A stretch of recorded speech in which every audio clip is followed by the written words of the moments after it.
Good evening, I'm Francesca Baldassarra and today I'm going to present The Butchering Art by historian Lindsey Fitzharris.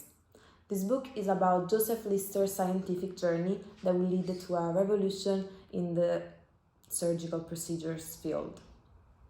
In fact, as unbelievable as it can be to us, in the 19th century, operations were carried out on tables encrusted with the blood of previous unfortunates, and surgeons never washed their hands or instruments. Given the extremely high mortality rates, surgery was only the last resort in matters of life and death. Today, we're used to consider hospitals the best place where we can receive proper care. But here's what the author tells us about them in the book. Hospitals were known by the public as houses of death. In spite of token efforts to make hospitals cleaner, most remained overcrowded, grimy, and poorly managed. They were breeding grounds for infection and provided only the most primitive facilities for the sick and the dying, many of whom were housed on wards with little ventilation or access to clean water. Knowing this, it's not hard to imagine that infection must have been extremely common back then. In fact, during the 1850s, Lister was frustrated with all the deaths of his patients and began doing extensive research on the causes of postoperative infections. But it wasn't until he read Pasteur's latest publication that he could find an answer to the matter. From Pasteur, he took that it wasn't the air as such to be the cause of infection, but its constituents of microbial life. Knowing this, he focused on finding the most effective antiseptic for killing germs. Eventually, the choice landed on to a solution of carbolic acid. After extensive testing on abscesses, compound fractures, and other injuries, he finally published his findings on The Lancet in 1867. As one would expect, to his publication followed a storm of skepticism. The book clearly states the reason for this criticism.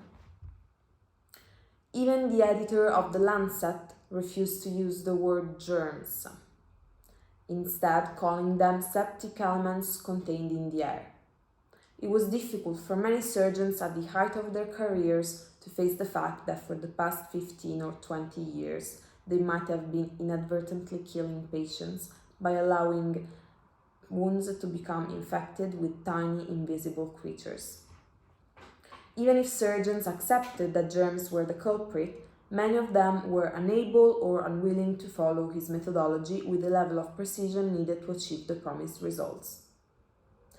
They had been trained by a generation of surgeons who valued speed and practicality over exactitude. Despite all criticism, his value as a surgeon was recognized to the point that in 1871 he was asked to perform surgery on Queen Victoria's abscess. Using his antiseptic treatment, he was able to save her life, and this success spread faith in his method that eventually was accepted worldwide. The adoption of Lister's system was the most prominent outward sign of the medical community's acceptance of the germ theory in opposition to the miasma one. And this marked the epochal moment in which science and medicine merged. Reading the book, I found Lister's figure extremely inspiring. He was a man, and before that, even a boy, tremendously curious and rigorous. He wanted to achieve a deep understanding of what surrounded him. I also want to read you this quote that impressed me. It was true that Lister wasn't disposed to accept something simply because his professor told him it was so. I think that this is probably the most significant quality of a person of science.